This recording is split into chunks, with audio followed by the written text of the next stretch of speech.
The views and opinions expressed on the preceding on-air program or on the individual show or on-air personality page on wpopradio.com are those of the host, co-host, or anyone appearing on the program. They are solely the opinions of the original source who expressed them and do not necessarily reflect the views of the management, staff, or any other on-air personalities. If you have any questions, please do so by contacting them directly.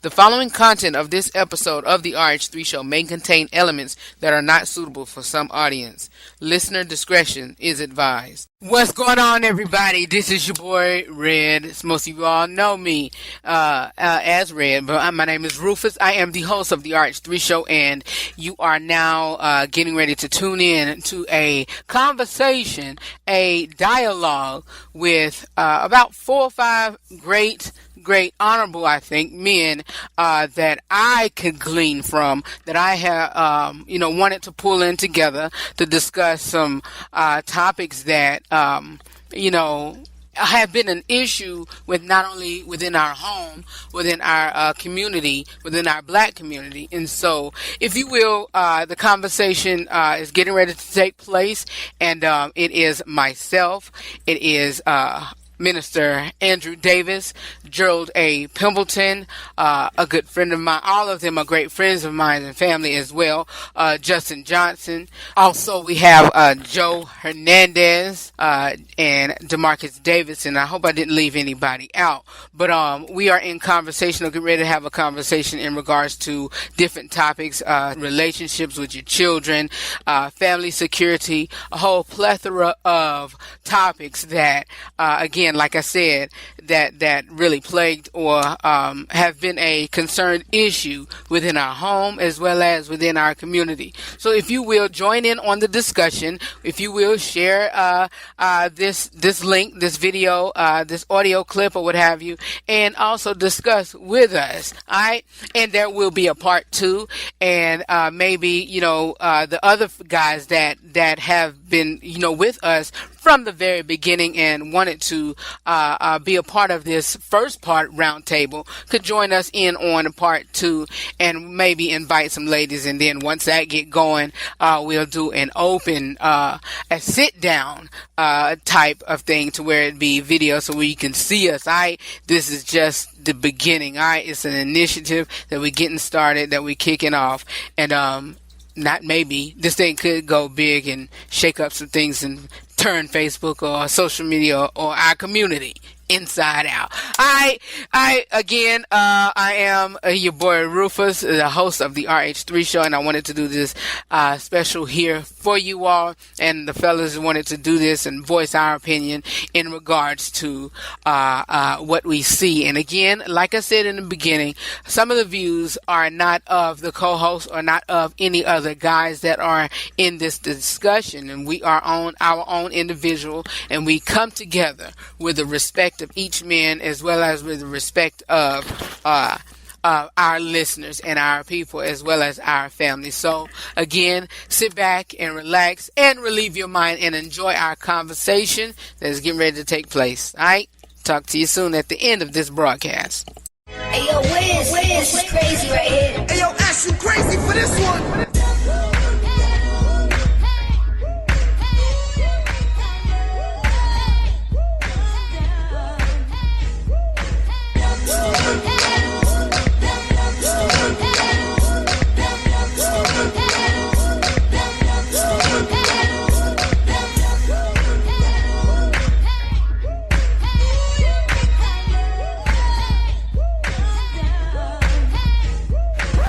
Hey, this is Quayla. This is DJ Nicholas, gospel radio artist from Kingston, Jamaica. This is Kenny Lewis of Kenny Lewis and One Voice. You are listening to my boy Red with the RH3 Show. And you're listening to the RH3 Show. Keep it locked.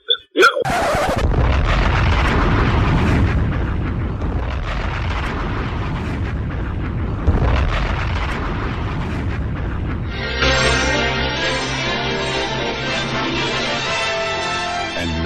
Pleased to bring you our feature presentation.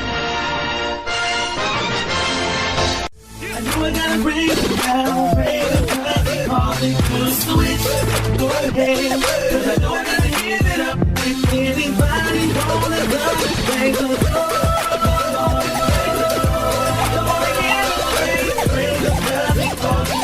Switch my old status that's from sin to the saint. As winners we can't live by the picture they paint. Because they know they own the inner retain. So we must live out our lives with a sense of restraint. Which means do I live and we ain't. But you're controlled by the flesh with the picture that's quaint. And pray without a quitter's complaint. And being able to turn down your dinner at 8. I appreciate y'all fellas doing this. I wish we could have gotten all of them on here, but you know, it's especially around here, you know, being that we are spending time with our families, is a much needed time to even discuss these issues in regards to, you know, what's going on with our community, what's going on with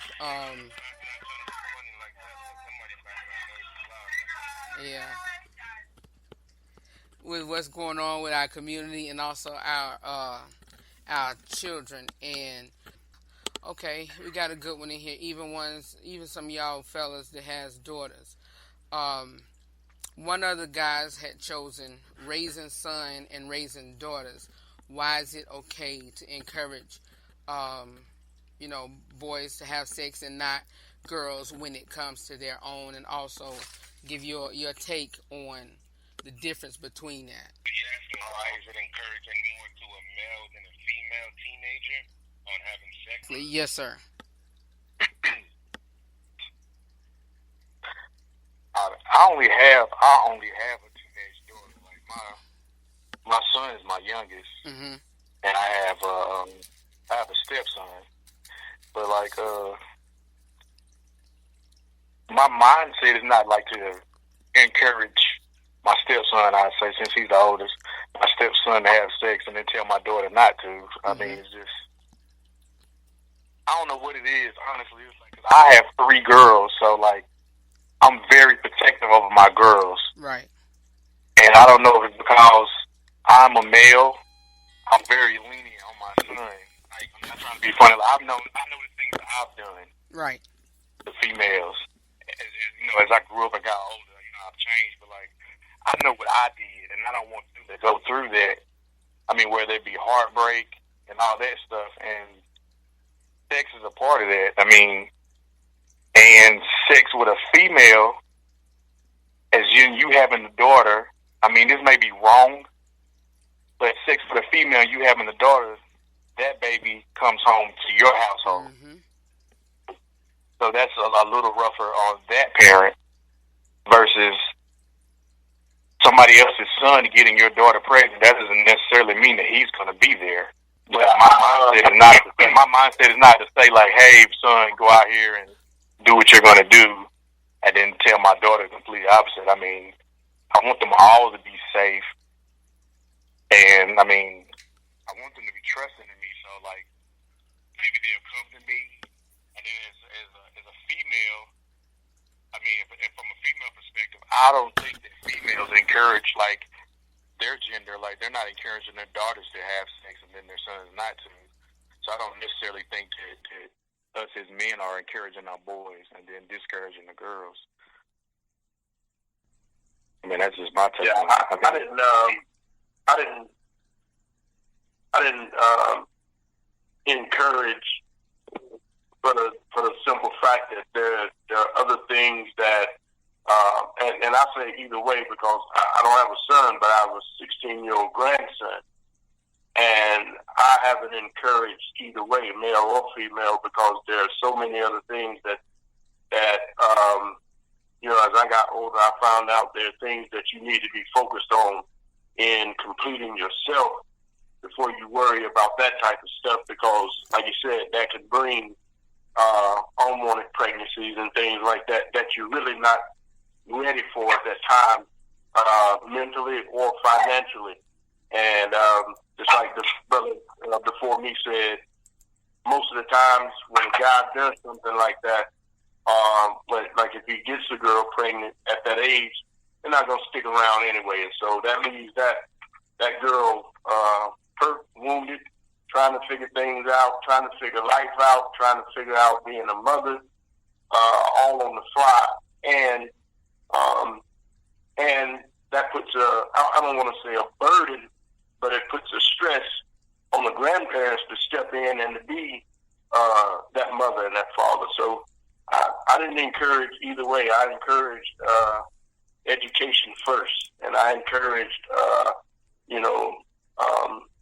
getting yourself structurally balanced first before you took on that type of thing, because there's a lot of responsibility that comes with that.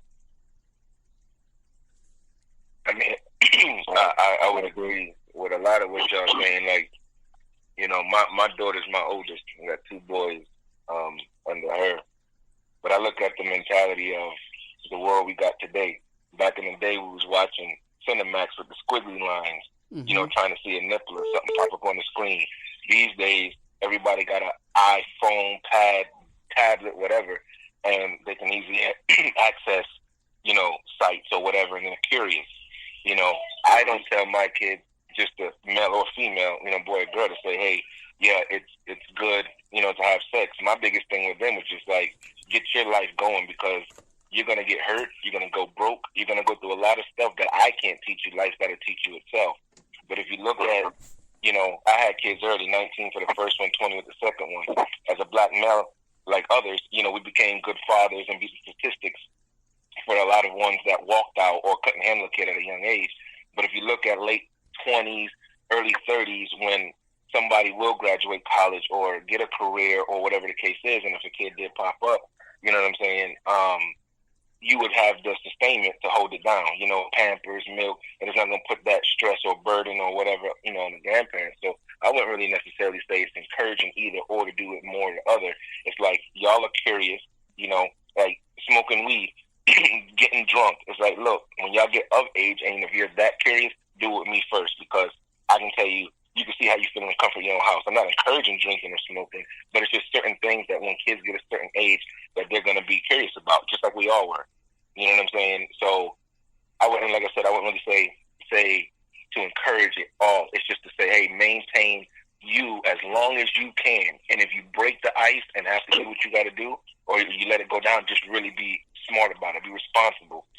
How many fathers do teach their sons about condoms? How many talk to their daughters about condoms? I talk to both the same exact way. Now granted, there's some father conversation I can have more with my son than a mother can have with a daughter, but it's like, practice safe sex. Be smart about it or whatever the case is. Every dude that you're going to get your heart broken. You're going to fall in love a few times or whatever. Hopefully that's not the case, but all we can do is just encourage them just to be smart about the decision that they make. That's just my thoughts on it. Yeah. I wanted to say that when I was talking earlier, I wanted to say that it might be like in today's society also that parents are younger these days. Like back in the day, you didn't have too many grandparents, young grandma. Mm-hmm.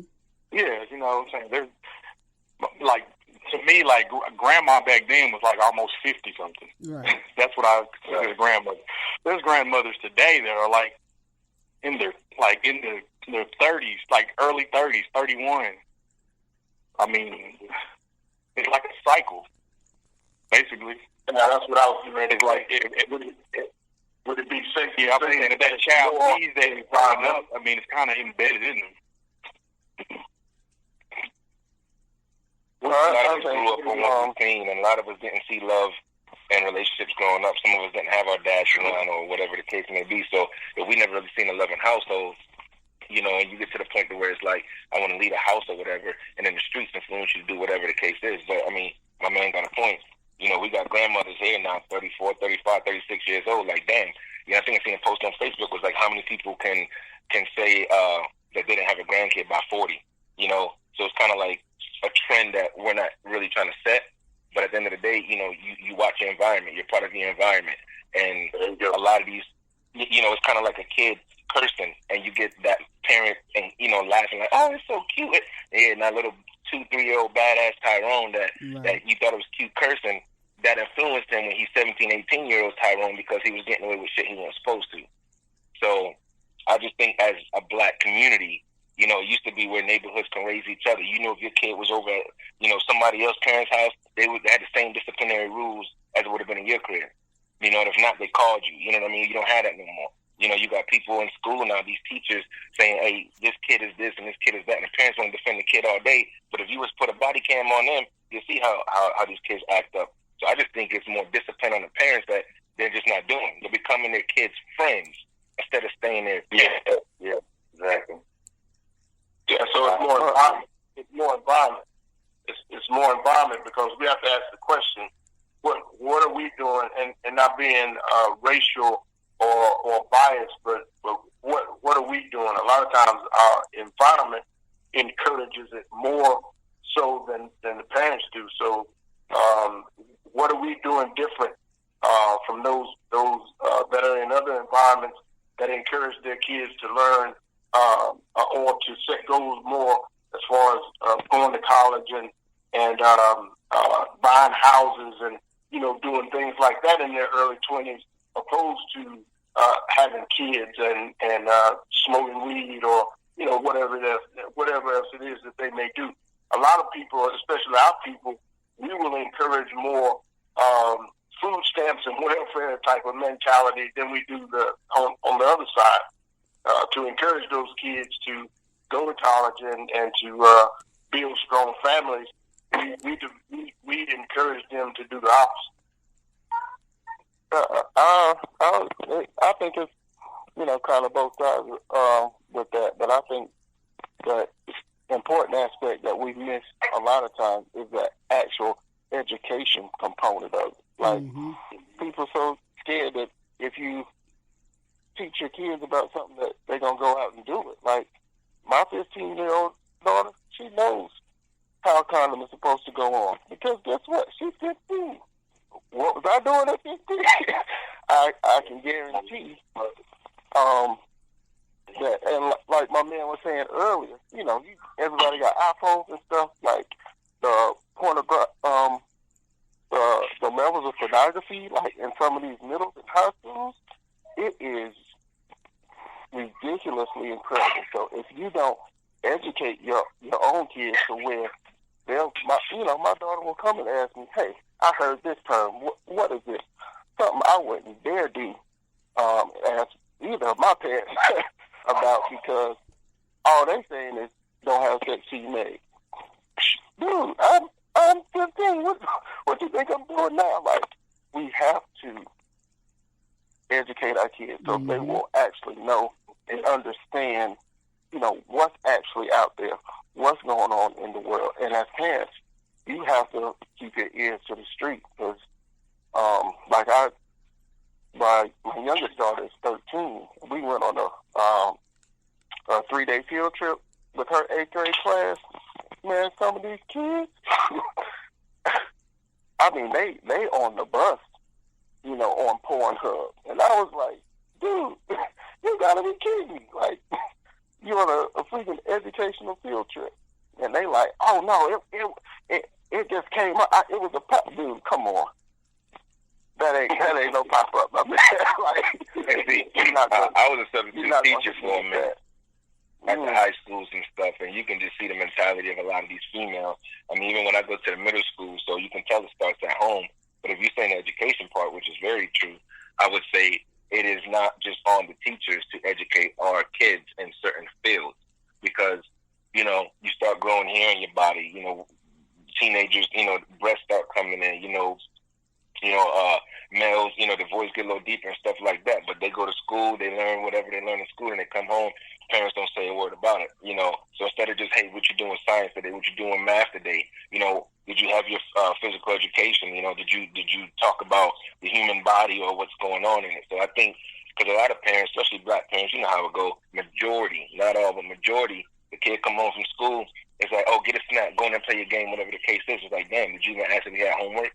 You know, and you got some families, I'm not saying it's just all to the weed aspect, but, you know, some of them smoke weed right there in the living room and send their kids to the room, you know, so it's like parents is not even involving themselves with their kids, you know what I'm saying? So then next thing you know, hey, did you eat? Just take a bath, or it's time to go to bed. So you just have basically from after school hours, or at least 5 to 8, to spend whatever time, whether it's 30 minutes to an hour, with your kid about random conversations. Sit your families down, just all of them, no matter what age it is, and for like 30 minutes, just talk to them about random subjects, go-karts, Carowinds, sex, whatever the case is, to see what's on their mind too. And one thing I did learn being a substitute is that most parents, and that's, they say a village, but most parents' kids don't talk to them the way they talk to another parent. Mm-hmm. They feel more easier to talk to another parent. So it's like, if you they got a best friend or whatever the case, talk to that parent and maybe have them bring up certain conversations. But it takes a unit for all of this. My daughter might not run to me first and say something to me that she told her mom first, but she might tell her aunt or her friend's mother something, before she even told us, because it's just easier to talk to other people, at certain times. So you just got to make sure that person that they could be learning from is on the same page as you. Well, yeah, and the thing with that is that I was going to say a lot of people today, they don't have that village mentality. It's don't say nothing to my child mentality. Right. Like I'm the type of parent, like, people know my kids. If you see my kids, I post them on Facebook. Everybody knows them. If you see my kid out doing something, I encourage you to say something and let me know. Mm-hmm. I'm not going to be, hey, well, you shouldn't say this to my kid or whatever. I would rather you be there to correct them because you're an adult in that situation than something happens.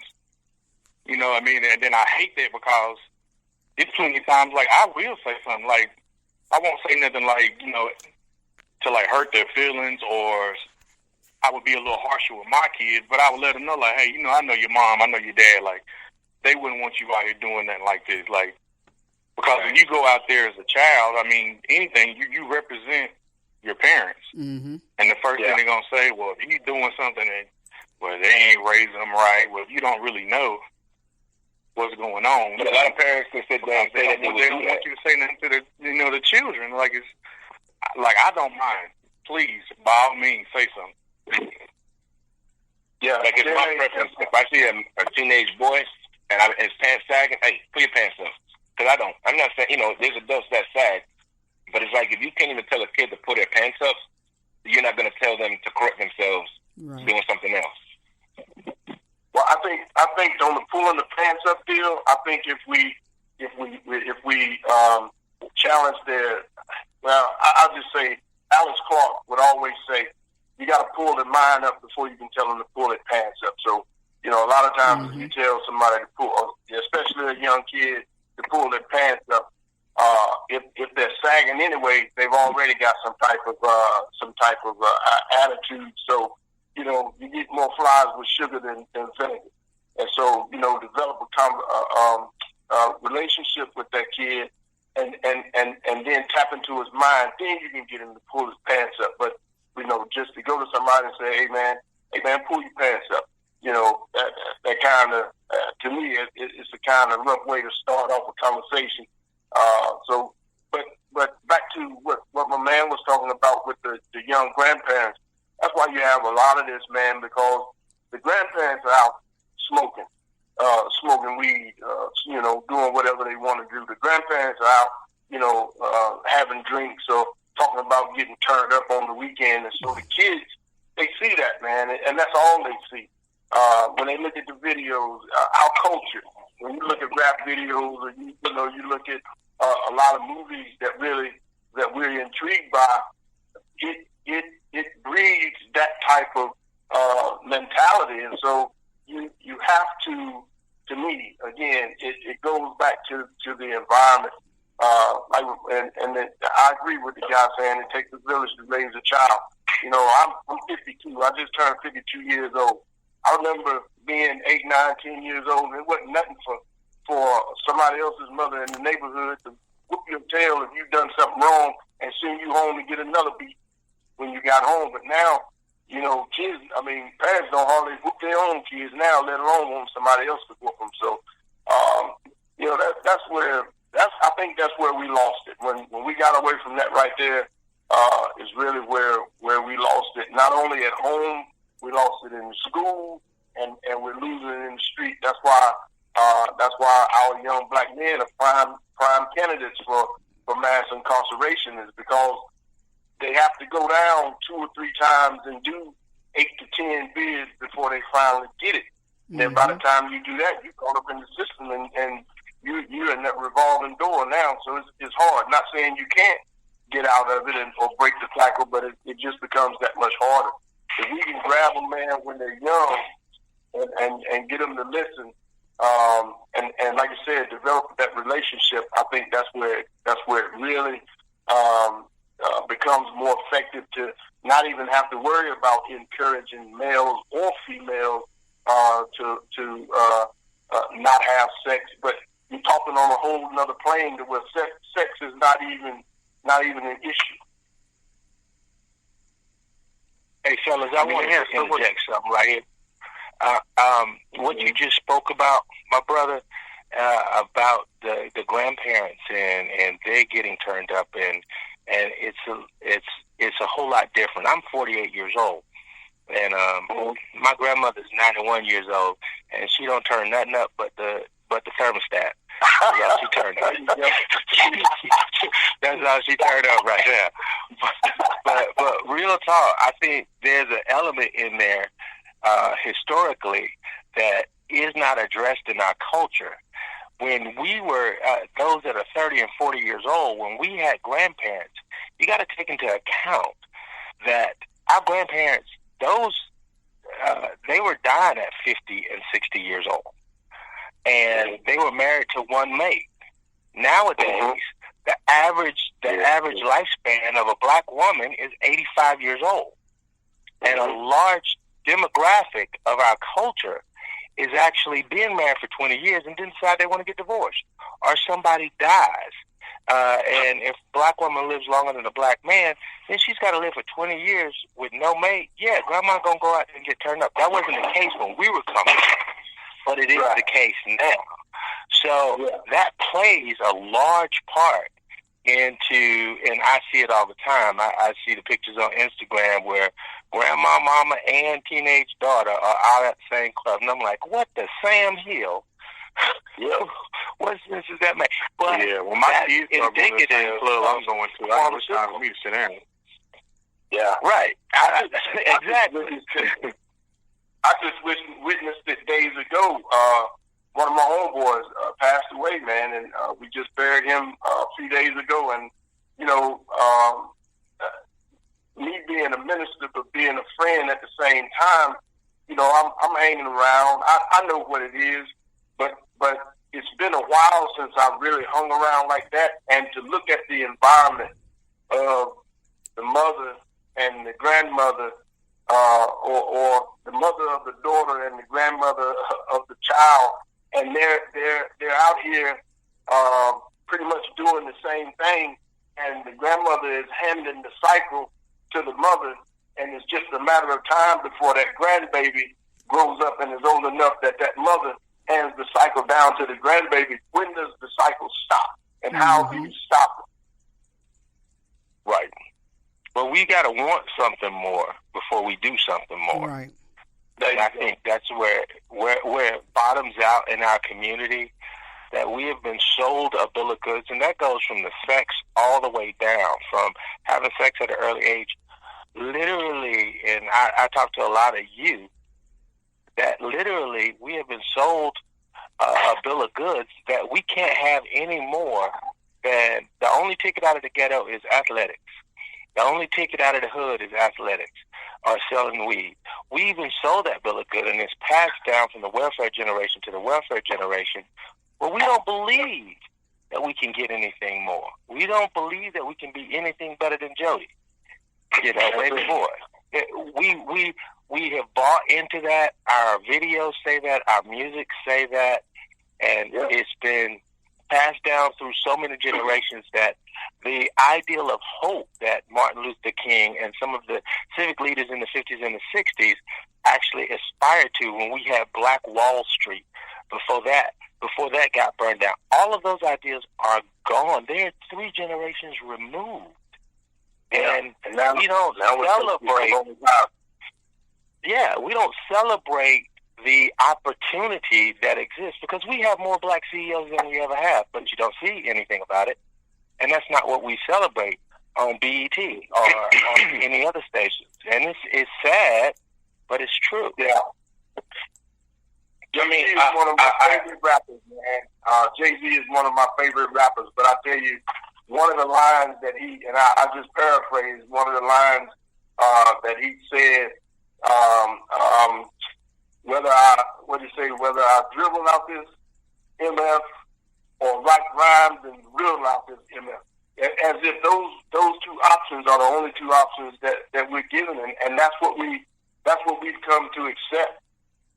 We have to, get back to Black Wall Street. We have to get back to educating our children. I hate to keep falling back to, but I'll just give you an example, man. Me, as like I said, I'm 52. As a 16-year-old teenager looking for a job, I ended up at the Salisbury Country Club.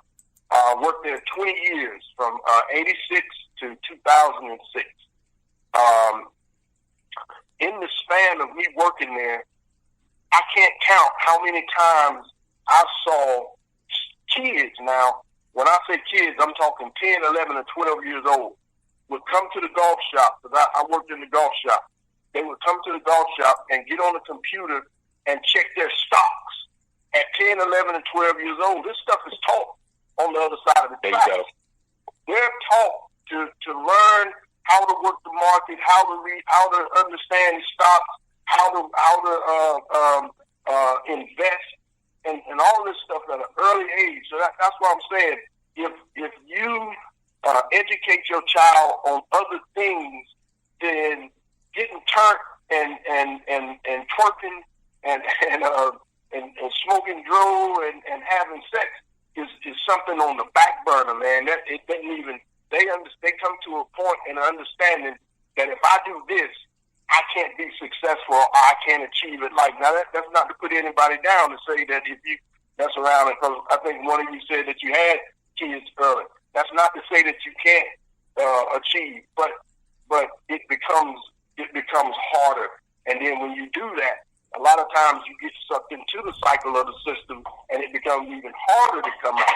So if we educate our kids on other things and get their mind and their attention focused on other things, I think that's what they'll encourage that, and you don't have to so much encourage sex. My 16-year-old grandson, man, and I'm just as proud of him as I could be. Straight A student. I think he's made maybe a couple B's, a few B's, and academically gifted classes. He's not just in any kind of classes. He excels at sport. But just got a letter, man, from North Carolina State to come on an academic scholarship in the mail the other day. When you put their mind in other places and you set other things in front of them, then it makes it more likely that they'll choose that path and won't even be so much worried about the other path. Now, I'm not saying that he's not, sexually active. I don't know. I'm not sure. He look at me, I start talking to him, we get on that level, he blushes, pop this, da-da-da-da-da. But as long as we can have that relationship, and I understand that he hears me when I talk to him about protection and choices, then I just feel that much better that I have put those other choices in front of him, and I've been, along with his other grandfather, we've been that guy to steer him in one direction rather than just leaving it up to him to choose the other. A lot of times kids do that stuff because, like I said, when it's all about what you put in front of them. Mm-hmm. To me, it's about the choices that we give our kids. A lot of kids don't have a choice when they're engulfed in that environment that don't show them nothing but smoking dro and twerking and getting turned. Yeah, absolutely, but just what you just said, if you put something in front of them. So, if anything, the parents got to teach them damn selves. Right. Because a lot of them that don't have that mentality, a lot of these parents is out here saying they want their kid to be something, and even if you did something different by saying, hey, I'm going to just go every Saturday to read a book. I started having my sons, when I take them to the barbershop, to read a book that's in the barbershop while you wait and get your haircut instead of being in your phone. Mm-hmm. So, to present something to your kids, you got to be about it, though. And a lot of these parents are lazy as hell. I'm just being real. Mm-hmm. So if the parent ain't even putting aside of them, what do you think is going to go to the kid? You know what I mean? And then, like you said, if you're gonna have a parent or whoever to pass something down to your kid, ain't no foundation. You know, we can sit here and say, yo, we need to teach our kids stocks. Hell, teach me stocks. Teach me bonds. Teach me. Because as an adult, we don't know certain things. You know what I'm saying? So you can't sit here and expect your kids to do certain things that you ain't trying to do different. Everybody want to say, well, I want to give my kids something that I never had. Well, put a book or something, learn with them. You know what I'm saying? Together, write some stuff down and say, hey, look, I don't know this and you don't know this, but it's something we're going to learn together. Yeah. And then on the flip side of that, is like you said, the choice. Well, I won't say the choice, the influence, because with me, I've got 3 girls, 2 of my stepdaughters, and then my biological daughter. But I got 4 dogs. I got you beat.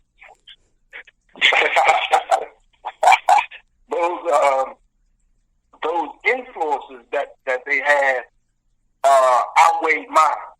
You know what I'm saying? Because my 2 oldest stepdaughters were more influenced by another side of her family or their family than they were by me. Because when I'm sitting here talking about, hey, you know, education, gold, this and this, the other influence is saying, man, that joke is crazy. You know, he trying to be something he ain't.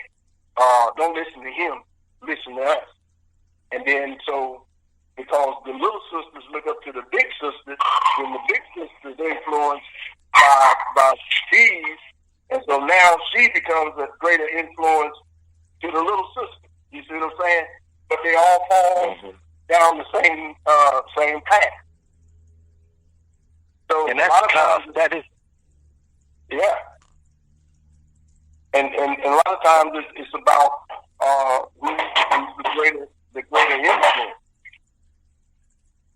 So at the end of the day, the biggest. No, go ahead, man. No, I was going to say at the end of the day, we all having this conversation. Then let it start. If it got to start anywhere, I'm not saying, you know, if you have 1,000 people, but you change one, you did something right. So I encourage everybody, next topic, whenever that is, that we can sit down as men and follow back up on this topic and say, hey, what did you teach your youngest, or not even youngest, what did you teach your kids that you taught yourself in the same time? Right. And if we can sit down and say, yo, hey, we learned how to cook a little bit better. Somebody can be a baker. The only way out the hood isn't just sports, though. I went to the military. You know what I'm saying? Military. If I didn't go to the military, I don't know where I've been at, to be honest with you. But I made something for myself. Military saved my life.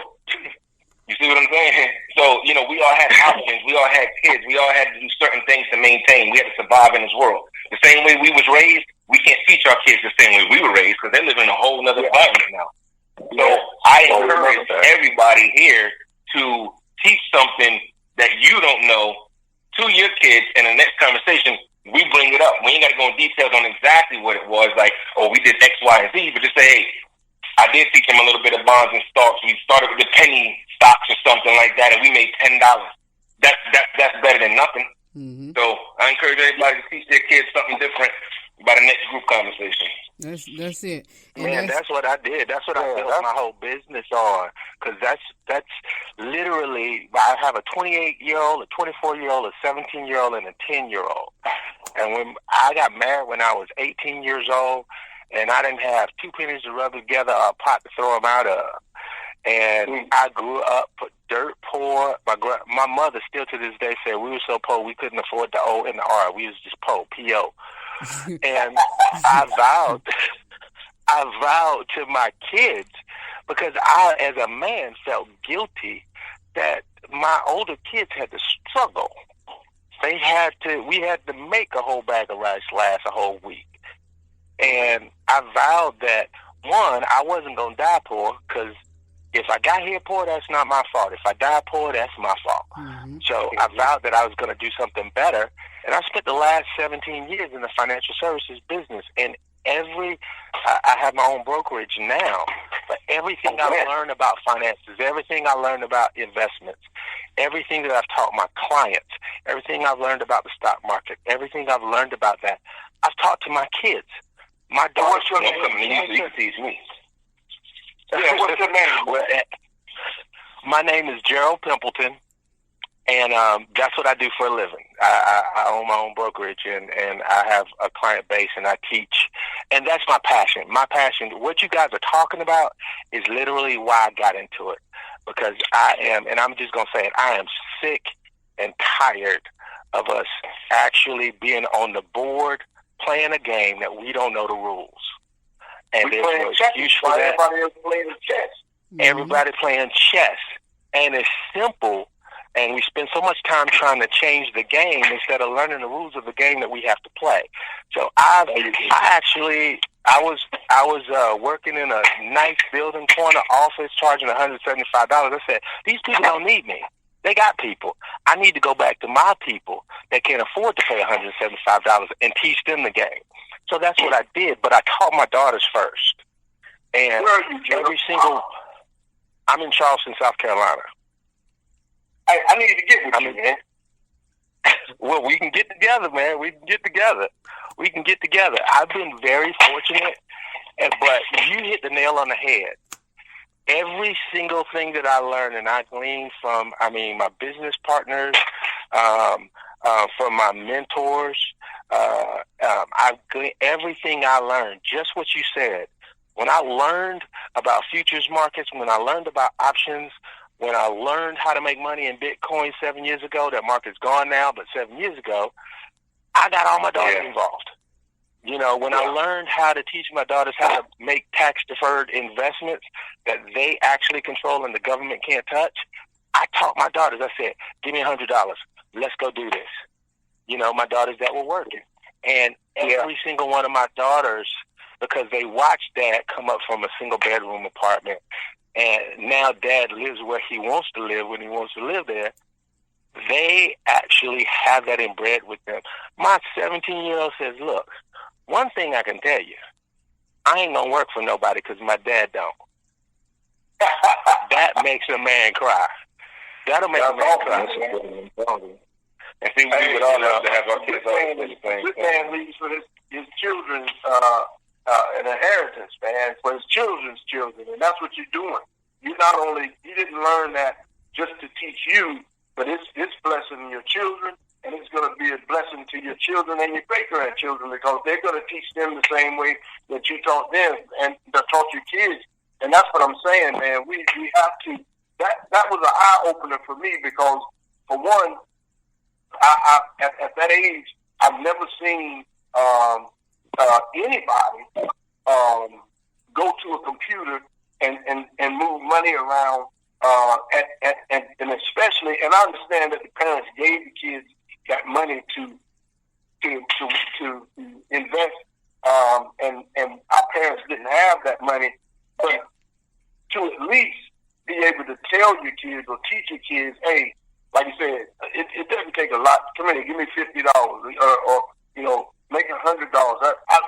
We'll talk back to my grandson, but he just started working, and I told him, I was telling him, I was asking him what he was doing with his money, because now he's working a little more than not in school, and I said, man, you need to save at least 25% of your paycheck, because I know kids, they like Jordan, they like the flashy jeans and the hot style, and Rufus knows he's always been, his mom's always had him on top of fashion. But man, it made my heart melt when I told him that, and he said, Papa, I save over half of my check. I said, huh? That's what I'm talking about. Yeah. He said, man, I save over half of my check. I said, man, that's what's up. I said, well, look, if you ever get to a point to where you can't save half, at least save 25% of your check, at least. And that'll be something that should start a trend that'll set with him, that even when he starts working and has to pay bills, he'll know to at least save for yourself before you start just throwing all your money out and dishing it out in different places. But man, what you done, Gerald, that's going to be a blessing, man, for generations after you gone. And that was my whole point, is that at some point in time, and somebody mentioned it earlier, at some point, we have got to stop the generational cycle. Yep. And I looked at myself in the mirror when I lost everything, because I've lost everything twice in my life and built it back. I've been blessed to do that. That was just that wasn't because I'm so smart. That's because I'm so blessed. Nothing to do with me. I don't even take that credit. But the fact is that I looked at myself in the mirror and I said, I am not going to quit, because at some point somebody in my bloodline has got to put their foot down and say, this stops with me. Yeah, this stops with me. And I vowed that there's never been a millionaire in my family. There's never. Now, granted, my family not hurting because they got good jobs. I got 3-4 people work for the federal government, like in Washington. So they ain't hurting. They went to school. They got jobs. But the fact is, at some point in time, I've got to stop that in my bloodline. And I promised it would be me. If I never get a thank you, it's got to be me. And that's what my push has been. That's what my drive has been. That's where I continued. And I'll tell you guys, one of the things that really helped my kids, you know, we didn't have a whole lot, and I lost everything, but one of the things that I did was I taught my kids stock with penny stocks. They're a penny a share. So you take $10, you got 1,000 shares. Let them play with those 1,000 shares. And one of the things I made the deals with my older kids, I didn't do it with my younger kids now, because they got their own little businesses going on. I'm trying to keep them to say, y'all better say something for taxes or something. But one of the things that I taught them is, if you want these Jordans over here, you can get them.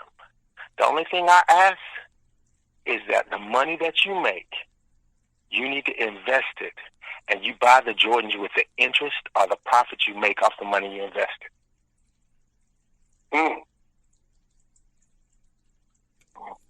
And I said, you can buy anything you want. I don't even have to like it.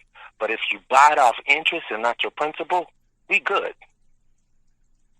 Man, that's teaching right there, man. That's powerful. That's good. And even I don't know how we got it. I also got all this information. I don't know how we got the finances. I offer encouragement, but I'm liking this. We didn't tackle about 3 or 4 topics on you know, just the start of it, and so, you know, good conversation. And before we go to a next one, any final thought on, you know, what we've been speaking on?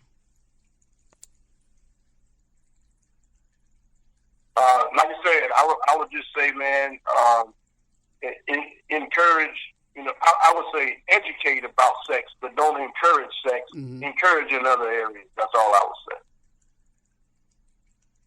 Yeah, I definitely go with that. I believe that if we don't teach, and somebody mentioned it before, these kids now are on websites in elementary school.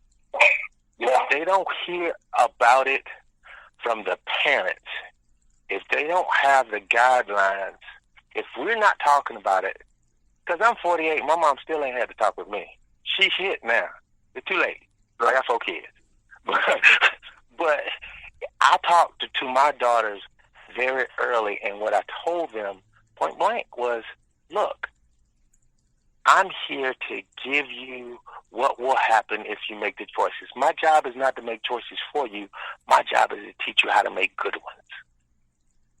So my daughters felt comfortable coming to me when they had questions. When my daughter wanted to have sex with my oldest daughter, when she wanted to have sex for the first time, she came to me. She came to me. And I put it out with her. I said, now look, here's the facts.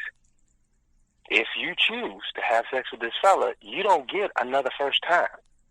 For the rest of your life, he's going to be your first. Do you like him that much? To be your first forever? She thought about it 2 days. She came back. She said, Dad, I love you, but I don't like him that much. And that was the end of that conversation. I had to make the choice for her. But the truth is, and you hit the nail on the head, it's education. There's never been anything that they've asked me. Now, granted, I don't say go into detail at 3 years old.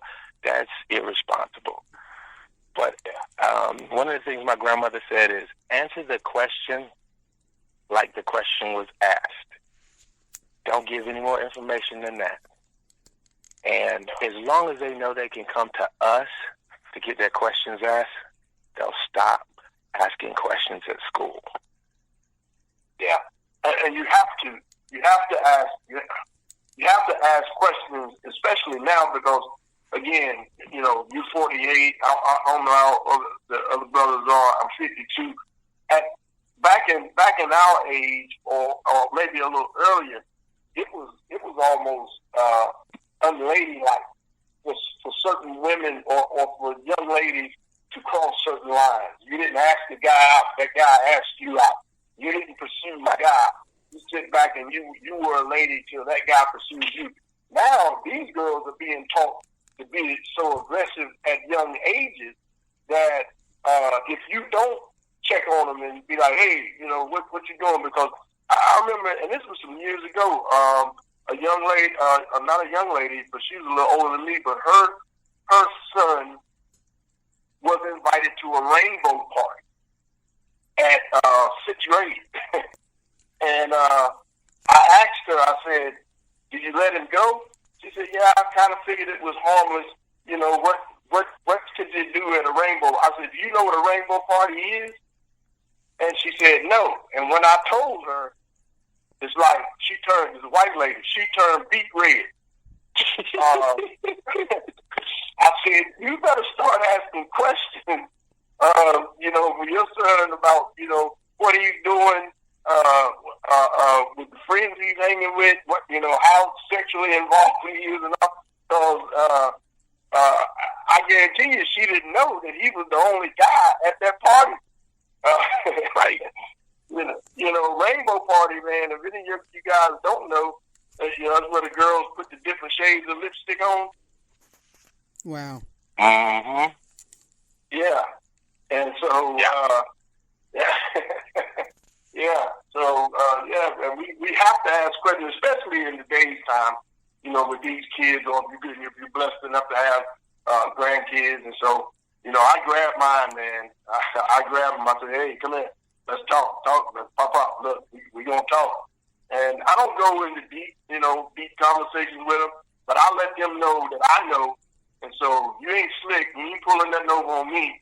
And I can just look at you and tell by your attitude, how you walk, and everything else, what you got going on. So we got to ask questions, and we got to educate. So like you said, if you don't, then that tablet or that cell phone is going to teach you a whole lot of stuff. You're right. We're going to segue over to the topic on relationship. And this question stemmed from a post I had put up. And J.J. Gwynn, James, him and another a friend of mine's on my post. It was a long dialogue or whatever, and it was going back and forth about why we choose women of other race over women of our own race, and it kind of gotten heated. And I wish she was on here, and so we'll probably discuss it again when he get on here. But what would be your thought on why we as black men choose women of other races than our own? Well, I guess I can't be in this conversation because I never have. Right. Who anybody can touch on this? Brother, you can tell us. I can. I've never been in a relationship with none other than black women. Mm-hmm. Put it like that. Right. Gotcha. Well, I don't know. I mean, in a way, that's kind of like like when you're younger, how something's embedded into your head. Like, I hate to bring this up, but like my grandma always told me, like, if she can't use your comb, don't bring her home. Mm-hmm. Use your comb, don't bring her home. I heard that. I mean, I got an old school grandma. Exactly. My grandma about to be 85. Like, I mean, she's not racist, but I mean, she just let me know, like, hey, that's not gonna happen in this house. I'm like, well, I mean, your rules. Mm-hmm. Yeah. Hey, now I have, and I can answer that in just 2 words: curiosity for one, because that was my thing. What's it like? You hear, the stories, or you hear, you just want to know. With me, I was in my college. Wasn't in college at the time, but in my college years, my mid to early to mid 20s, and you're just curious, and so it's not that you're choosing other races other than your own, but you're just exploring. You're just adventurous. And the other word I'll use is respect. You got a lot of the Caucasian women or the Asian women. They tend to respect the man. I'll say most tend to respect the man more so than the black women. You got a lot of black women that treat you like a king, but you got a lot of them that are step you toe to toe wanting to fight. And I'm just the type. If I got to beat you, I don't need you. And so I'm not gonna fight with you. I'm not gonna come home to an argument every day in the house, and I'm not gonna be in this. A lot of times when you have single parent women, black women, they have to be the woman and the man. And so when they find a man, it's hard for them to turn that man part of them off. And so they still got to run the house. They still got to be that solid voice within the household. They don't know how to scale back and let that man be the man. And so I'm not gonna argue with you. I'm not gonna jockey for position with you. So like I said, I think curiosity is one, and respect is another. I just from some, I guess I'm the only one out here that's been curious. No, you're not the only one, brother. You believe that sometimes that some, I'm not gonna say all, but some black women are more confrontational. Yeah. You're right. I mean, you still going on that? I ain't gonna cut you off. I ain't know if you was done. Oh no, go ahead. You did. No, I was gonna. I mean, like, I never really. I'm mixed. You know what I'm saying? So black and Islanders, Puerto Ricans, whatever. That's always been my bloodline to go to. And everybody got their own swag, if you want to say. Some like a little spunk, a little spark or whatever. Somebody that can stand up for themselves. But one thing I can really say is, like, me personally, I like a woman with some class in them. You know what I'm saying? So you don't mind saying, 75% classy, 25% hood, if you want to say. But you got a lot of these black women that are straight up hood, straight up ghetto. You know what I mean? Like, if I don't care how fine you are. If I go to the store, and I've seen it plenty, and I know y'all have too, and I see you looking like you just stepped out of the salon looking bad as hell, and your kids is looking terrible, grape soda stood on them, shoes on the wrong foot, like that attitude, like you said, that always arguing with you, like a woman does too, but a man, we go out here in this world every day as a black man facing the issues we got to go to work, make this little 9-to-5 money, we come home. The last thing we want to do is deal with an argument or some kind of confrontation because her little girlfriend's done got in her head or whatever the case is, and we just trying to bring home the bacon. That's the main reason why when most women that's fine don't understand why a dude cheated on them with a chick that was uglier than them. Well, that chick was easier to go to, not saying it's right to cheat, but it's easier to go to the, that shoulder to cry on for a moment or whatever, to really understand what you're going through. Because you can have a friend right now and tell her everything. You can date her later and go to tell her the same stuff you was telling her before, and now she's looking at you funny. Just like I thought we was friends. I thought we was, having this communication or whatever the case. So to me, I just feel like not all, but a lot of black women, though, like my man said earlier, the confrontation or the argument, if they're, it's like they don't want to back down. Like, they got to prove that they got some balls. It's like, I got the dick on me. Right. You know what I mean? And I'm not saying I can't respect your queenage. I can respect you as a woman, and it's not saying know your place, but it's like it's one man in the house, it's one woman in the house. You guard each other, you hold each other down, and you just don't see a lot of that. You get all these want to turn up and like they care about themselves. I mean, look at Mother's Day and Father's Day, for instance. Mother's Day for all the women, you got sales, this jewelry, this, da da da da. Father's Day come around, it's like, shit, I got a new grill last year, but that tie look kind of nice. Like, it's just the man in general, to me, it's just we don't get the credit that we deserve as men, because majority of the world, as a black man, look at you as a deadbeat anyway. So then the woman looks at us the way the world looks at us sometimes.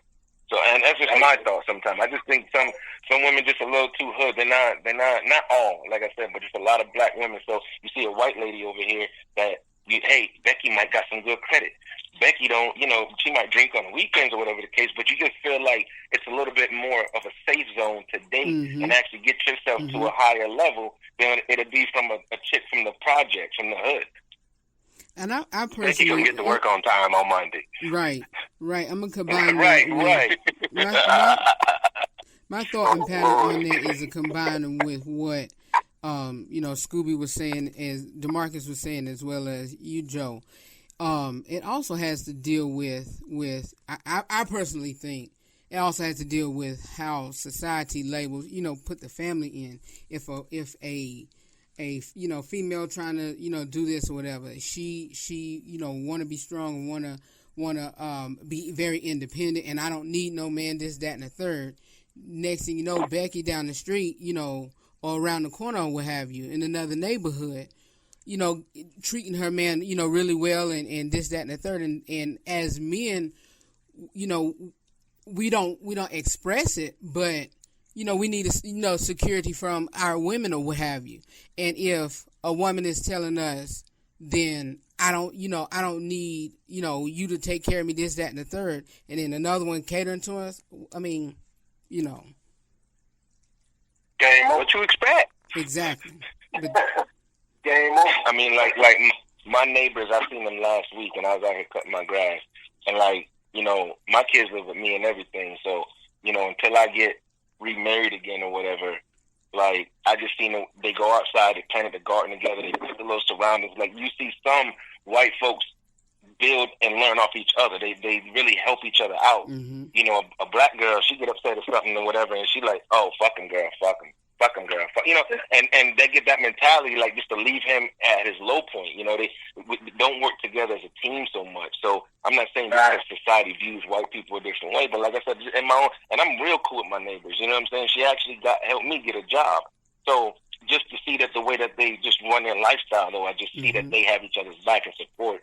And if a black man doesn't feel valued, I feel that makes his mind, and I don't think a black woman really shows that man his value. Like, hey, I do need you to pop the top on this pickle jar or whatever. It can be something as small as that. But if a man don't feel appreciated and valued, and black women don't do that. They want to be, well, what you get me for this and this? We spend $800 on them for whatever holiday, and we get $100 worth. And it's not about the money, but it's just the fact of, did you really think deeply on something that I would really care for and want, or was it the fact that it's just you thought about yourself? So I just think a lot of black women think more for themselves, and the idea of being in a relationship and being secured, their mindset just isn't built for that. Like you said, they're young grandparents now, so they ain't doing nothing but teaching their kid and then the grandkid the same thing. So it goes back. You hit the nail.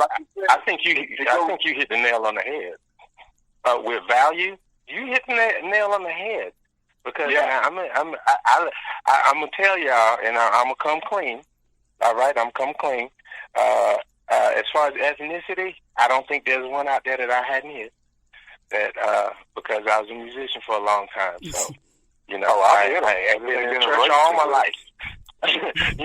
And I've been in relationships with a lot of different ethnicities. A lot of that had to do with the fact that when I was raised, my mom, even though we was in the hood, my mom wanted me to be, she worked 2 jobs so I could go to a private school. So I was around a whole different group of people. But with that being said, you hit the nail on the head, because I'm divorced. My ex-wife was a black woman, and black men inherently, I believe, and this is just my thought, black women have been taught not to value black men, because you listen to, I'm a real proponent, I like etymology, and you don't listen to the words somebody says, but you listen to what they're actually saying. Black women say, oh, I got a good man. You didn't say that Derek is your soulmate.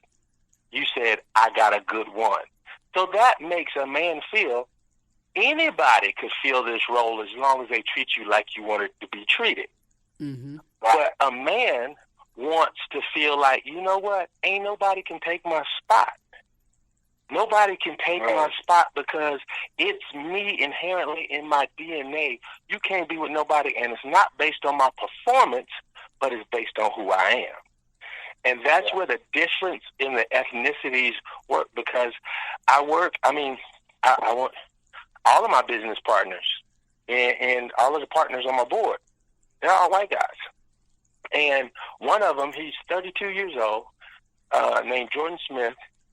10 years ago, him and his wife lived in a trailer park, single-wide trailer. Single-wide trailer. He was selling newspapers. She loved him as much then as she does now when he makes $2.7 million a year. And I can look at him, I can look at her looking at him across the room at our meetings, and she's just as in love with him. Yeah. And that's the huge difference is at that low point, what you said before, man, at that low point, sisters are going back to their girlfriends, and they're like, you know what, he ain't gonna never be nothing. Girl, you need to just drop him. They're looking for a husband. They're not looking for their mate. They're looking for anybody to fill the role that checks off the boxes they have, and that devalues a man. And see, now flip the script. If a man treats them the same way and say, hey, I'm looking for somebody 5'3", that's thicker than a Snicker, and I'm looking for somebody with a coat bottom curves, that she know how to wear a dress, she know how to wear some heels, she got her hair and nails done, she knows how to talk. Oh, so you're not interested in who I am as a person. You're not interested in my person. You're not interested in who I am. You accept me for who I am. I don't have to change. No, it don't work that way.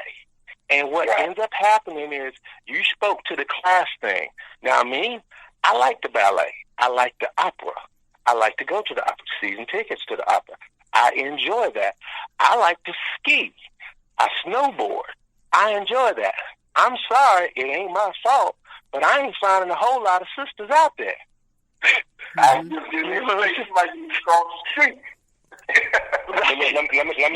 y'all fellas a question, if y'all can relate to it.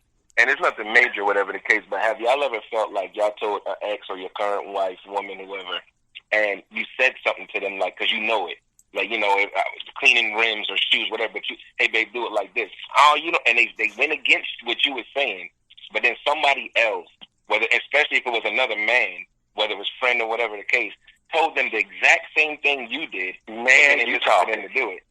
You know, that right there, you look at your woman like, hold up, what? Like, didn't I just... But then it's a confrontation after that. Well, don't worry about it. Now our feelings hurt. And I think women expect men, black men especially too, that we can't be in our feelings too. Like, we got feelings as well. You know what I mean? But when we say something about our feelings, it's like it's an issue, or you tough, you a man. No, like, hear me out. You know what I'm saying? So and like I said, I just felt like in some relationships, you can tell them exactly how to tighten this boat or whatever. Nah, it ain't gonna work. But let little Johnny or their cousin or whatever say, hey, you do it like this. Oh, look, I did this by myself. Look what I did, boo. It's like, I told you that 2 weeks ago. So now we feeling away, and it's, oh, what's your problem? I think a lot of women don't really get into our feelings like that. You know what I mean? So that's man, you speaking the truth. I just experienced that 4 hours ago. Man, I'm not joking with you. My girl just decided out of the blue that she wants to redo all of the flower beds in the front of her yard. This is the first house she's ever owned. So I'm like, okay, if you want to do this, let me finish with my work with my clients. I'll be over, and I'll go to Lowe's with you. I'm going to Lowe's with her. She's trying to tell me, well, I can just use trash bags in the bottom. I said, sweetie, I'm trying to tell you something. Listen to a 48-year-old man that's owned 7 properties and still own 2. I've done it wrong, and I know how to do it right. Didn't want to listen to me. I could just do it with trash bag. I don't even need it. She had to go back to Lowe's. She asked somebody at Lowe's. They said, no, ma'am, you probably don't want to do that. That's going to make a big problem with you. You're exactly right. And what that does to a man is it's like, you don't even view me as an equal. You don't view me as a mental intellectual. You don't respect my intelligence or my experience. when you don't defer to my knowledge. I'm never going to tell you something wrong because I care about you. Right. But don't ignore the signals, bro. A lot of us see red flags and signs, and don't ignore don't abide by them, and then don't be ignore mad the later signs. because we didn't pay attention to it. Right. Hey, but Women say the same thing all the time. Yeah, to me, again, it goes back to like where I talked about the young kid coming up to the golf shop working his stock. Now, while this father is teaching his son to go, get up in the morning and the first thing you do before you go play golf is you check your stocks. All right. Now, Mama got Becky at the house teaching her how to be a homemaker and how to appreciate and how to enhance, what little Johnny's doing after he comes home from the golf course. So all of that stuff is taught early. And again, our culture, because and I think it's because of the hurt that a lot of black women had felt, going through women's lib back in the 60s and not being able to vote when men could vote and getting less pay on jobs, but doing pretty much the same job as a man was doing, being left alone to raise kids in the household.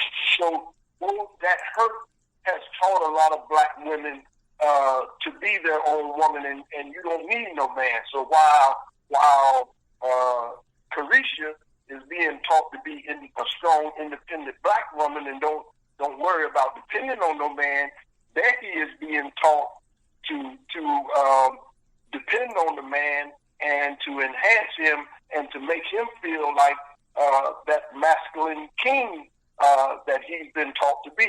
And so when you have those opposites working, Tyrone ain't want to go home and be fighting with Carisha in this battle over her being Miss Independent and all of these things. So he just falls over to where Becky is. That just gives him that peace when he comes home, and all he got to do is put his feet up, and she's treating him like a king.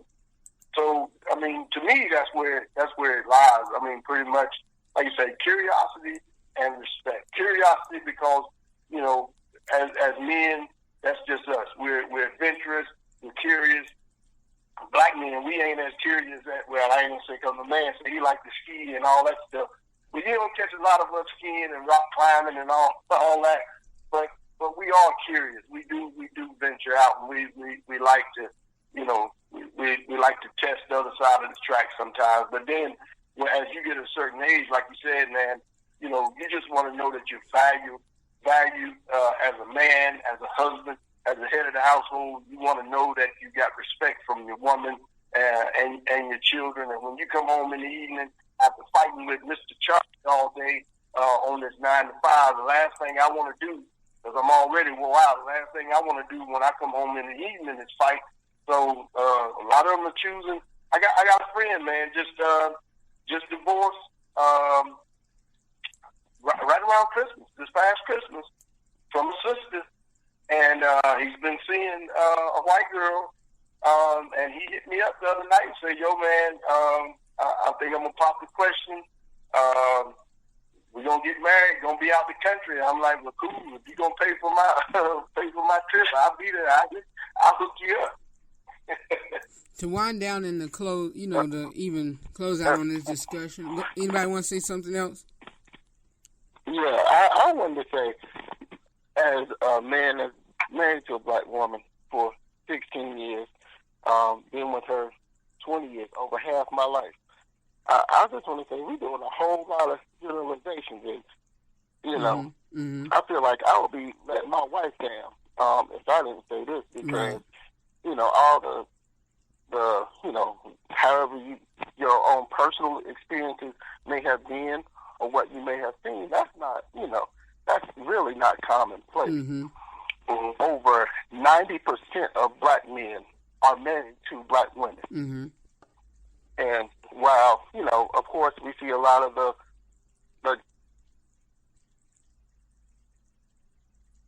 Hello? Hello? I'm still here. Hello. Hey, Well, look, I'll say this. I'll just throw this out there while he's getting himself together. I mean, I'm married to a black woman. Been married 25 years. We just celebrated 25 years marriage this past June. I'm not knocking black women. I'm just answering the question as to why, why we choose. Hello? Sorry, guys. You see what I'm saying? I'm just answering the question of why we choose other races. And 9 times out of 10, that's it. Like I said, curiosity and respect. But, yeah, I've been married to my wife 25 years. Just built our second home. Just moved into our second home right before Thanksgiving. So we just built our second home here in Salisbury, and 25 years on the job. This coming May, and we're not where I think we can be or should be financially, but we're doing all right. But that's one of the conversations I have with my wife, and even after 25 years, have to have that conversation. Look, I'm not coming home to a fight. I'm not coming home to an argument. You know, if I can't come home to a house of peace, then, you know, the Bible says that it'd be better for a man to live on the corner of a house than to stay in the house with a raging woman. So I'm not coming home to hell. I'm not coming home to an argument. You know, I ain't saying you got to have dinner cooked. I mean, I cook dinner sometimes. We take turns doing things, you know, doing different things, and I think that's what strengthens the relationship when you have that mutual respect. But you're not going to just disavow me as the man, as the head of this household, and want to challenge me. I ain't having it. I don't care what color you are. I ain't having it. But yeah, I was just answering the question why we choose women of other races. Okay, go ahead, Justin. You can finish what you're saying. I don't know what happened. I dropped the call, but yeah, I was just saying, you know, and you know, over, as I was saying, you know, 90% plus of, you know, black men are actually married to black women, and while that may not always be what we see, you know, media-wise or otherwise, the thing is, the black woman is the most disrespected person in the entire world. And as black men, I'm not saying, you know, you should be in an abusive relationship, but we have to do a better job as black men of protecting our black women. Security, exactly. And I think that's something that's being missed, you know, everywhere. You know, people, and of course, when people feel like, just like me, you know, you feel like, hey, you know, my woman is not treating me this way or not respecting me this way. But the same thing when she's out there in the world being disrespected, you know, getting paid less than everybody else, she feels the same way. So I think this is a good place, coming together and understanding some of those things, and how, you know, as black people, you know, whether you're in a relationship with a black woman or not, how we can, you know, better help them. And I can say that, you know, like some of y'all, I done been everywhere. You know, prior to, you know, my wife, I've been everywhere else, and just because I could do it, so why not? You know, but when, you know, when I got to college, and you know, when I met my wife, I knew immediately. I was like, oh, this is my woman. Like, and you know, for me, it was a total change of how I had been in any other relationship, you know, how I previously treated women. But again, just coming back to, you know, we, you know, can't leave our black women just out there fending for themselves. Exactly. You know, the way the world is, and there's way too much of that going on. Hey, I agree with you, man. But the question is, why do we?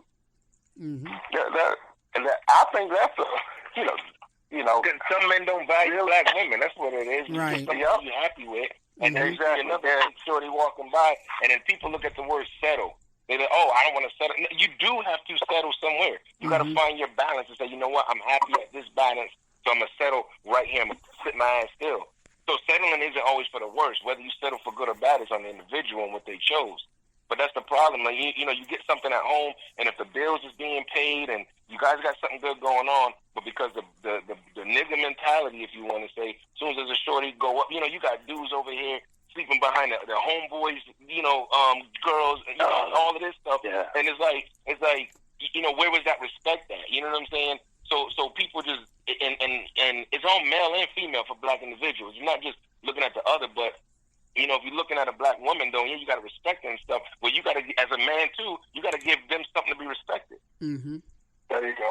Yo, that's it right there. That's real talk right there. Yeah. That's straight up real talk. I personally, I mean, I'm raising 4 black women, and it was imperative to me to teach them how to value themselves and not actually look externally for validation. And I think oftentimes, in my experiences, and like many of you here, I've been everywhere. And for me personally, I'll just tell you my personal experience is that I learned something really quick, is that the things that, like a lot of the things that we talked about that are unattractive about some black women, and I say some black women because my grandma black. Come on now. My mama black. Mm-hmm. And they ain't nothing There good you about go. them. That's it. So That's it. it's not all women. It's not all women, but it's some.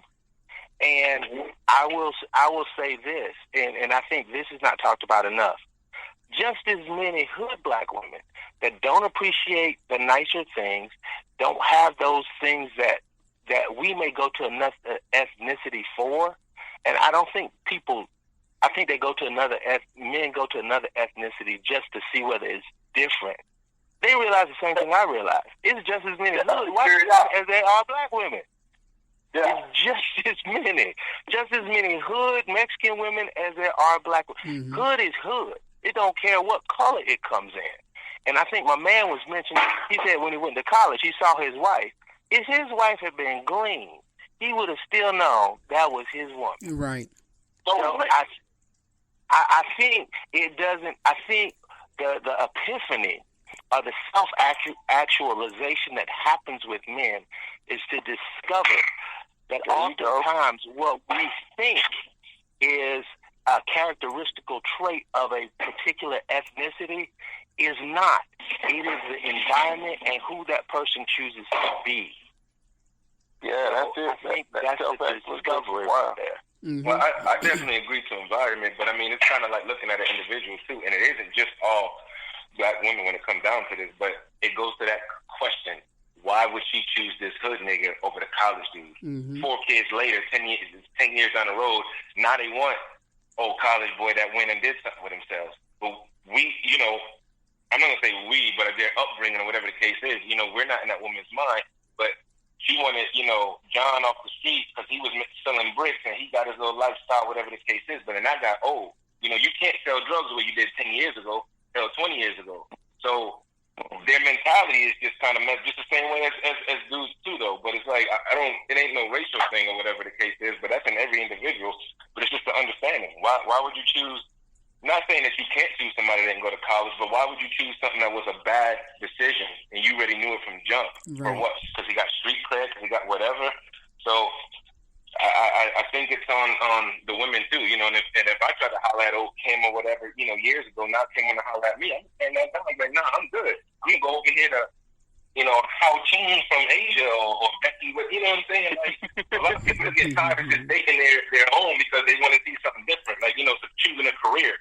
You know, what position in sports you play. You know, you put your mind to it, you do it. So some people put their mind on a different race and say, hey, because if you're happy, you're happy. We all bleed red. We all got a heart. You know, so whatever makes you happy at the end of the day, I think is just what individuals should go on. But they're scrutinized by the society saying, why are you dating that white girl? You're going to go to jail or whatever the case is. So it's already in our mind. We don't get the support that we need at the beginning. Y'all think we ought to be offended? You think they ought to be offended when a black man dates outside of his race? That's one thing I want to know. Why is that so offensive when the women are chasing happiness and the man chasing happiness? Why are they so offended? Why is that so offensive? Because he chose somebody that looks different than you. He would have chose a black woman that's different than you. You still wouldn't have him. Why is that so offensive? But when a black girl go get a white dude, then it's like, oh, girl, you upgraded. Oh, that's what they get compliments. Like, so I did outside my race, then the dude get put down. So, hey, I don't know. We're going to need some women on the line on the next one. Exactly. We're going to have to pull it. Hey. Classy, intellectual women. Well, any final thought on here? Because I know we're going on an hour and a half or whatever. Great conversations, and so we're gonna have to pick it up on part 2, and hopefully, like Joe said, get at least some ladies on here and the rest of the fellas. But as we close out, any other thing y'all fellas want to say? Yeah, I would say on like relationships. Mm-hmm. I'm not saying on like your kids. One thing I said with my daughter, because I know she was curious, I said, well, hey, you like the dude? Let me meet him. Mm-hmm. He wants to come over. Y'all go in the living room. I'll order y'all some pizza. That way, it's building a different kind of trust instead of just like, oh, come visit my home about 2-3 times before I just say, hey, yeah, y'all go to the movies Mm-hmm. alone or whatever. Mm-hmm. You know what we did back in the day. So I would just say, try to encourage, not saying that encourage dating, but if they start dating, try to be a part of it and understanding with it and just develop some more trust. And I would add to that also, as fathers, we need to know, as fathers with daughters, we need to know what these guys' fathers are like. You know what I mean? Doesn't necessarily mean that young man is going to be like that, but 9 times out of 10, it's where he learns. Mm-hmm. Whether dad's absent or whether dad's a tyrant. What kind of lessons are he learning as far as being a man? So you definitely want to do that background check. But I enjoyed all of this. This has been good. Gerald Pimpleton, is that what it is? Yes, sir. Man, I'm gonna see you. I'm gonna definitely be in touch with you, man. I'm gonna see, and if we're not friends on Facebook, I'm gonna send you a friend request, man. All of you guys, if y'all are not friends with me, man, hit me up. Send me a friend request, man. We'd love to, keep in touch and link up, man, and build some type of networking. Maybe we can build some type of networking out of this to strengthen us all in different areas. Never too old to stop learning, man. All right. Absolutely. I loved it. So we know who we're talking to. Give your name and before we bow out. This Rufus host. Yes, sir. Andrew Davis. Gerald Pimpleton. Gerald A. Pimpleton. Joe Hernandez. I'm Joe. Justin Johnson. JJ Works. All right. I think Demarcus was on here, but that was Demarcus Davidson. And so I appreciate you fellas, and we'll link up again, and this is real good, and we'll get the audio out so y'all can, share it and let the community hear it, and we all can grow from it, all right? Yes, sir. All right. Thanks, Y'all be safe. Yes, sir. Y'all be good. All right, y'all be good. Uh-huh. All right, later. We want to thank you all for listening to this special, this hour and a half special right here on this great platform that you're listening to us on. And so for more about the fellas, as well as the next time we'll do another round table, you can visit my website at therh3show.com or check out any of these guys on Facebook, and we'll be sharing the information. We thank you so much for listening. Know that we love you for real, and always remember to live every day, laugh every moment, and to love God, love yourself, and love other people beyond words. For more about me or this broadcast, you can visit my website at therh3show.com. Take care. Talk to you soon. Peace.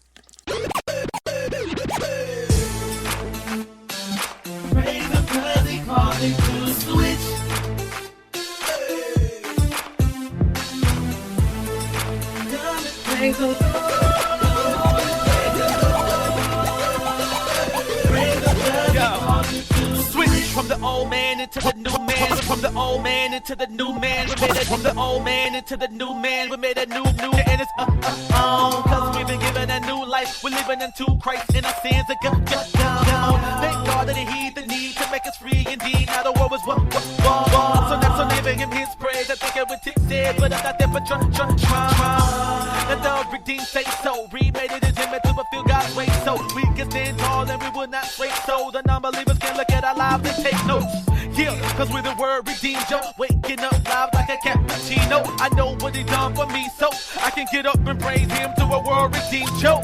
Yeah. I knew I gotta praise him now, praise him cause he called me to switch.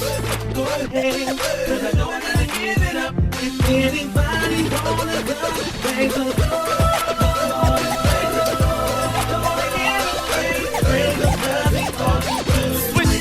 That's from sinner to saint. As winners we can't live by the pictures they paint, because they know their own inner is taint. So we must live out our lives with a sense of restraint, which means do I live and we ain't. We are controlled by the flesh, we're depicted as weight, and pray without a quitter's complaint, and being able to turn down your dinner at 8.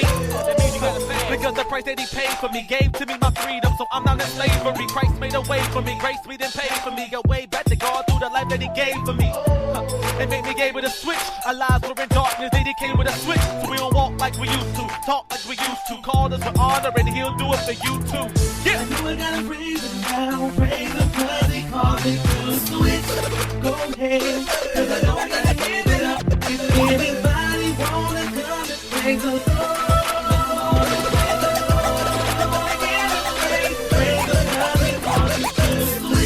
I gotta praise him now, praise him cause he called me to switch. Go ahead, cause I know I gotta give it up. If anybody wanna come and praise the Lord. Praise him cause he called me to switch. I know I gotta praise because he set me free. Christ said he paid free me at Calvary. So I'm gonna dance and there's no stopping me. Don't ever change cause I got victory. So go ahead and praise him cause he's been so good.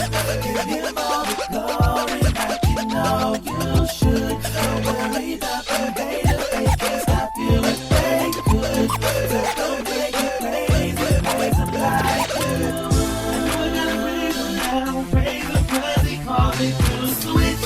Go ahead, cause I know I gotta give it up. If anybody wanna come and praise the Lord.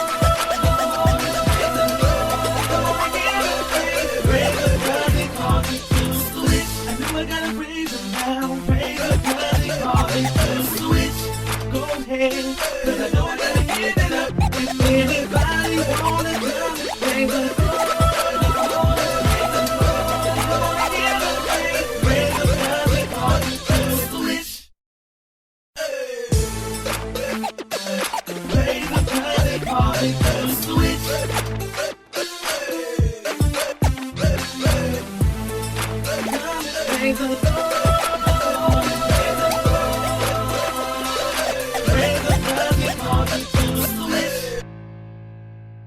Peace party people. See you later. Cause I'm saying bye-bye. Good night. Good night.